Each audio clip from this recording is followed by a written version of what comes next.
Es ist vorbei. Könnt ihr mich noch sehen? Könnt ihr mich noch hören? Ich hoffe, ihr seid nicht geblendet und seid nicht taub. Das ist ja der absolute Wahnsinn. Das ist ja irre. Das ist ja, ich kann einfach nicht anders sagen als geisteskrank, was ich euch heute hier vorstelle. Und zwar eine Flashbang, eine elektronische Flashbang mit einer Leistung von 11.000 Lumen und 130 Dezibel. Das ist irre. Wenn man das live erlebt, das sprengt einen wahrlich den Schädel weg. So hat man das Gefühl. Ja, das Ganze kommt hier von der Firma Nextorch. Das ist hier der ND30B elektronische Irritationskörper. Zur Verfügung gestellt hat mir hier dieses Monster und dafür erstmal schon mal herzlichen Dank die Firma Airsoft-Helden. Die haben mir dieses Teil hier gegeben, damit ich euch heute ordentlich nerven kann. Wenn ihr nachher Bock auf dieses Teil habt, dann guckt mal unten in die Videobeschreibung, da ist der Link drauf, könnt ihr drauf drücken und dann seid ihr am Start. Was kostet das Ganze? Jetzt werden viele schlucken. Das Teil kostet 330 €. Also eine ordentliche Anschaffung. Da müsst ihr wirklich überlegen, ob ihr dieses Teil wirklich braucht und ob ihr es auch regelmäßig einsetzt. Denn nur mal so als Gag, finde ich, ist es zu teuer. Zumal ihr auch, wenn ihr auf einem Airsoft-Spielgelände seid, wo ihr das vielleicht einsetzen möchtet, müsst ihr vorher fragen, ob die Dinger hier gestattet sind. Also von der Brandgefahr könnt ihr sicher sein, das Ding ist egal. Das könnt ihr auch im Hochsommer werfen, da passiert rein gar nichts. Im Vergleich zu einer echten Blendgranate, da haben wir explosiven Stoff verpackt mit einer ordentlichen Blendwirkung. Das ist wesentlich gefährlicher als dieses Teil, aber dennoch, das nervt. Ja, das nervt tierisch ab. Ja, wie gesagt, wenn ihr nachher Bock habt, drückt drauf, holt euch dieses Monster und nervt andere damit. Okay, fangen wir an. Fangen wir mal mit dem Lieferumfang an. Geliefert wird die Blendgranate hier in diesem Karton mit einer Abbildung vorne drauf, hinten auch nochmal mit den ganzen Features. Zum Inhalt natürlich die ND30B selber, so sieht sie aus. Dazu, und das finde ich richtig genial, gibt es hier noch ein schönes, stabiles Cordula-Holster mit Klett. Da könnt ihr die ND30B sauber verstauen. Dann habt ihr hier die Möglichkeit, mit einer Schnellmontage das auch an eure Koppel anzubringen. Hier einfach den Hebel nach unten drücken. Dann könnt ihr das aufklappen, in den Gürtel stecken und wenn ich jetzt hier drauf drücke, rastet das sauber und stabil ein. Und was ich noch richtig cool finde, ihr könnt das Holster auch noch in der Neigung verstellen. Dazu habt ihr hier einen Hebel, den schiebt ihr nach oben. Ja. Und jetzt könnt ihr die Position verstellen, so wie ihr es möchtet. Dann hier wieder drauf drücken und dann ist das Ganze gesperrt. So habt ihr halt die Möglichkeit, das so für euch optimal einzustellen, damit er ganz schnell hier an die ND30 kommt, wenn der Einsatz notwendig ist. So, als nächstes haben wir hier noch ein USB-C Ladekabel und nochmal einen Ersatzsplint, falls ihr den ersten, der hier mit installiert ist, verliert. Und dann, damit ihr auch wisst, wie man mit dem Ding hier umgeht, gibt es hier auch noch eine bebilderte Anleitung in verschiedenen Sprachen. Kommen wir zu den technischen Daten. Die blende ich euch hier an der Seite mal ein. Gefertigt ist hier die Flashbang aus weichem Gummi, hier im unteren Bereich und hier auch im oberen Bereich. Das ist dazu da, um hier die LEDs, das sind 18 Hochleistungs-LEDs mit einer Gesamtkapazität von 11.000 Lumen bzw. 1225 Candela zu schützen. Wir haben hier eine vom Hersteller angegebene Fallhöhe von 3 Meter. Da passiert euch in dieser Höhe auf jeden Fall nichts. Hier die LEDs sind hier auch nochmal durch ein stabiles Kunststoffglas geschützt. Der restliche Körper ist hier aus hochwertigem Aluminium. Der Bügel aus weichem Kunststoff. Da braucht ihr euch auch keine Sorgen machen, dass der irgendwie abbrechen kann. Wir haben hier, und das finde ich sehr gut, den IPX7 Standard. Das heißt, Regen macht der Granate hier überhaupt nichts aus und ihr könnt die sogar bis 1 Meter Tiefe eintauchen. Das hält hier die ND30B ebenfalls aus. Vom Gewicht her muss ich sagen, gar nicht mal so schlecht. Da haben wir 295 Gramm. Fässt sich auch sehr, sehr schön an. wir haben hier den Splint, der ist hier auch nochmal extra eingerastet. Wenn ihr den haben wollt, müsst ihr den ein bisschen rausdrücken. Das heißt, es wabbelt euch hier auch nicht so rum. Könnt ihr hier rein. Dann habt ihr hier auf der anderen Seite habt ihr die Möglichkeiten, hier die Verzögerung und die Modis einzustellen, wie oft hier die Granate flashen und Krach machen soll. Das zeige ich euch später. Dann haben wir hier hinter so eine Gummikappe geschützt den USB-Port zum Aufladen und der Kontroll-LED, wo ihr sehen könnt, in welchem Modus sich jetzt die Granate befindet. Wie der Akkustand ist, das könnt ihr alles hier sehen, das zeige ich euch. Und ich drehe hier nochmal auf die Unterseite. Hier haben wir die Lautsprecher für den bombastischen 130 Dezibel Lärm. Ich denke mal, bevor ihr euch dieses Review hier angeschaut habt, habt ihr vorher schon nach Nextorch und Flashbang gesucht und seid da auf zwei verschiedene Modelle gestoßen. Und zwar einmal die ND30B, das ist die, die ich hier in den Händen halte, und eine ND30. Die sieht so aus, die blende ich euch mal ein. Ja, der Unterschied rein optisch ist ja sofort zu erkennen. Die ND30 ist ein bisschen schlanker, hat einen kompletten Aluminiumkörper. Die LEDs sind in diesen Versenkungen verbaut. Wozu jetzt die und die? Nextorch hat sich gedacht, wir bringen zwei Varianten raus. Einmal nur für die Behörde, das ist die ND30, und eine für den Zivilmarkt, das ist die ND30B. Obwohl, ich hätte die B als Behörde genommen. Und die ND30 für Zivil verwirrt ein bisschen, aber egal, Nextorch wird sich da schon was dabei gedacht haben. Ja, optischer Unterschied haben wir schon mal festgestellt. Preislicher Unterschied ist auch der Hammer. Die ND30 kostet noch mal 100 € mehr, also so um die 430. Technisch sind die beide absolut identisch. Beide haben 11.000 Lumen, beide haben 130 Dezibel, machen also ordentlich Alarm. Von der Handhabung gibt es einen Unterschied. Die ND30 ist wie die M84 Flashbang aufgebaut von den Abmaßen, von der Handhabung, passt sogar auch in die M84 Pouches mit rein. Also perfekt für Militär und Behörden, für Trainingseinsätze oder auch für den normalen Einsatz. Wenn man den Splint zieht und die Flashbang wirft, springt auch der Bügel weg. Das ist hier bei der ND30B nicht so. Wenn ich hier den Splint ziehe, dann springt der Bügel nur hoch, bleibt aber am Gerät selber dran. Das ist der große Unterschied, finde ich auch gar nicht schlecht, weil dann braucht man nicht nach dem Splint suchen und nicht nach dem Bügel suchen, wenn man das Ganze wieder verwenden möchte. Kommen wir zu den Details und Funktionen. Intern ist hier ein 18650er LiPo verbaut. Je nach Modi, die ihr hier bei der Flashbang verwendet, könnt ihr mit einem vollen Akku hier die Flashbang 63 Mal zünden, beziehungsweise bis zu 4400 Mal. Wie sich das Ganze aufschlüsselt, zeige ich euch nachher, wenn wir uns um die Modis kümmern. Ja, kümmern wir uns erstmal um das Aufladen. Das ist ganz einfach. Ihr habt hier diese Gummikappe, die nimmt ihr hier zur Seite. Das gibt den USB-C-Port frei. Ja, und dann steckt ihr hier einfach das Kabel ran. Und dann beginnt hier eine rote LED zu leuchten. Wenn der Akku komplett leer ist, dauert das Ganze 3 Stunden. Wenn der Akku voll ist, springt die LED von rot auf blau um. Ja, schauen wir uns mal die Funktionsweise von der ND30B an. Bei dem Vergleich hatte ich euch ja gerade schon gesagt, wir haben hier einen Sicherungssplint und eine Sicherungsbügel. Zusätzlich haben wir auch noch eine elektronische Transportsicherung. Das ist eine richtig coole Sache, denn die sorgt dafür, dass wenn man aus Versehen mal den Splint zieht, ja, und aus Versehen mal den Bügel loslässt, ups, dass hier nichts passiert. Ja. Eine richtig coole Sache. Hat natürlich auch zur Folge, dass wenn ihr mit der Flashbang hier hantiert, dass ihr auf jeden Fall vorher nachdenken müsst. Das müsst ihr ja generell, wenn ihr hier mit sowas rumwirft, ob hier die Transportsicherung rausnimmt, weil sonst kann es zu einer peinlichen Situation kommen. Ihr wirft das Ding in den Raum und nichts passiert, ja, peinlich. Okay, ich habe ja gesagt auch im Vergleich, dass hier bei der ND30B der Bügel am Gerät bleibt. Seht ihr hier, ist jetzt hier auch genauso. Ihr braucht euch jetzt aber auch keine Sorgen machen, dass das hier kaputt bricht beim Werfen, denn der Bügel ist absolut elastisch gebaut, ja, lässt sich so ein bisschen verformen, sodass das hier nicht wegbricht, wenn es hier irgendwo gegen die Wand oder gegen den Boden donnert.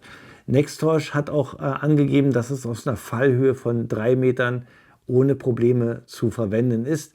Und von daher denke ich mal, seid ihr auf der sicheren Seite. Und ich denke auch, wenn der wirklich mal hier kaputt brechen sollte, gibt es bei Nextorch bestimmt auch einen Ersatzbügel. Sollte ich da was finden, packe ich euch das unten in die Videobeschreibung. Die ND30 verfügt über einen Magnetkontaktschalter. Von daher, wenn ich jetzt hier den Bügel loslasse, merkt ihr, geht es ja nicht gerade richtig hoch, sondern bleibt hier in dieser Position hängen. Das heißt, auch wenn ich den nur so ein bisschen bewege, reicht das schon vollkommen aus. Denn hier in dem Bügel ist so eine kleine Metallplatte und wenn die sich hier von dem Magnet löst, ist hier die Granate scharf. Von daher braucht ihr euch keine Sorgen machen, dass ja, wenn der Bügel nicht richtig weggeht, dass hier die ND30B nicht auslöst. Sie löst garantiert immer aus. So, und damit die jetzt auch mal auslösen kann, sorgen wir uns mal darum, wir nehmen jetzt endlich mal hier die Sicherung raus. Um die elektronische Sicherung zu deaktivieren, müsst ihr hier auf der Seite wieder den Gummikappe abmachen. Da seht ihr hier wieder den USB-C-Port. Hier unten haben wir ja die LED und hier drüber haben wir so einen Knopf. Und wenn wir diesen Knopf drücken, können wir die Sicherung rausnehmen. Das Schöne ist, wir haben hier unten noch mal eine LED, so eine Kontroll-LED, die euch anzeigt, in welchem Modi wir uns befinden. Da wir uns jetzt im gesicherten Modus befinden, kann ich das mal zeigen. Ich lasse jetzt hier mal den Bügel los und ihr werdet sehen, jetzt blinkt das hier rot, das heißt, wir sind gesichert. Jetzt nehmen wir mal die Sicherung raus, dazu Bügel wieder randrücken, festhalten und dann könnt ihr euch zum Beispiel den Splint hier nehmen und den könnt ihr jetzt hier dazu nutzen, den hier an den Knopf zu setzen. So. Und wenn ich jetzt drücke, blinkt es zunächst erstmal rot und nach ein paar Sekunden springt das jetzt auf blau um. Das heißt, jetzt ist die Granate entsichert. Das heißt, wenn ich jetzt den Bügel hier loslasse, geht der Alarm los. Das mache ich jetzt aber nicht. Wir sichern jetzt nochmal und zwar stecken wir hier wieder den Splint in den Knopf, drücken und jetzt wird es gleich nochmal rot blinken. Das heißt, jetzt sind wir gesichert. Das nutze ich jetzt nochmal aus. Machen wir nochmal einen Test. Ja, ist gesichert, damit ich euch die ganzen Modis mal zeigen kann. Und zwar könnt ihr die hier an dieser Position einstellen. Da habt ihr zwei Einstellrädchen. Einmal hier mit so einer Einkerbung. Da könnt ihr zum Beispiel hier den Splint einsetzen, um das in die jeweilige Position zu drehen. Da haben wir unten einmal die Einstellung für die Verzögerung. Da könnt ihr einstellen hier 0,5, 1 Sekunde, 1,5 oder 3 Sekunden. Steht jetzt hier zurzeit auf 0,5. Und hier oben habt ihr die Möglichkeit, 4 Modis einzustellen. Hier mit dem Einstrich, das heißt, es macht einmal Flash und einmal Bang. In der Position 2 gibt es zweimal ein Intervall von 8 mal Strob und Ton. Und hier in der Position 3 haben wir 9 mal 8 Intervalle mit Strob und Ton. Das geht richtig auf den Keks. Und wer so ordentlich einen auf den Keks gehen will, der geht hier auf diese Stufe. Da gibt es nämlich 12 Sekunden lang 75er Intervall auf die Augen und auf die Ohren. Ja, und ich würde sagen, ich zeige euch kurz mal alles im Live-Test. So, meine Lieben, ich setze mir die Kopfhörer auf und damit wisst ihr, jetzt wird es ernst. Jetzt geht die Warnung auch raus an alle, die an epileptischen Anfällen leiden oder generell Probleme haben mit hellem Licht und lauten Tönen. Bitte skippt jetzt auf das nächste Kapitel. Und für alle anderen, die das unbedingt sehen und unbedingt hören wollen, die bleiben jetzt dran. Ja, ich habe jetzt die Sicherung von der Granate rausgenommen, habe die Verzögerung auf 1,5 Sekunden gestellt und wir fangen jetzt erstmal mit dem ersten Modi an. Das ist ein Flash und ein greller Ton. Lehnt euch zurück, jetzt geht's los. Splint ist gezogen. Ich lasse jetzt einmal los. Das war's gewesen. Kann man ertragen. Ich blende euch auch immer ein, wie viel Mal man das mit einem voll geladenen Akku machen kann. So, jetzt mache ich den Bügel wieder rein. Stelle jetzt auf Modi Nummer 2. So. Modi Nummer 2 ist jetzt zweimal hintereinander ein Intervall von 8-mal Flash und 8-mal Ton. Jetzt gehe ich auch mal mit dem Gesicht ein bisschen weg.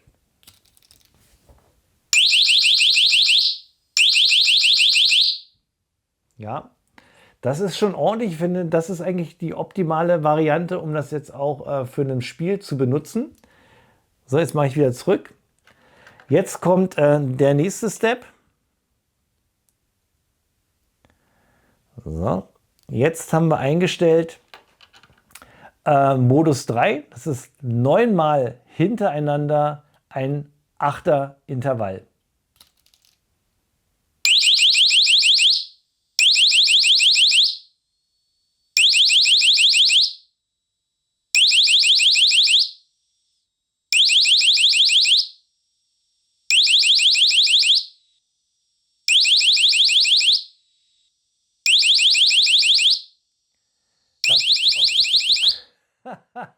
Da habe ich mich glatt verzählt. Das ist wirklich richtig, richtig, richtig nervig. So, und wir haben es gleich geschafft. Jetzt kommt das richtig Schlimme. Das habt ihr auch beim Intro gesehen. Jetzt gehe ich in den Modus 4. Ja. Und das ist jetzt, ja, 12 Sekunden lang werdet ihr jetzt ein 75er Intervall sehen und hören. Und das ist wirklich nicht ohne. Seid ihr bereit? Los geht's.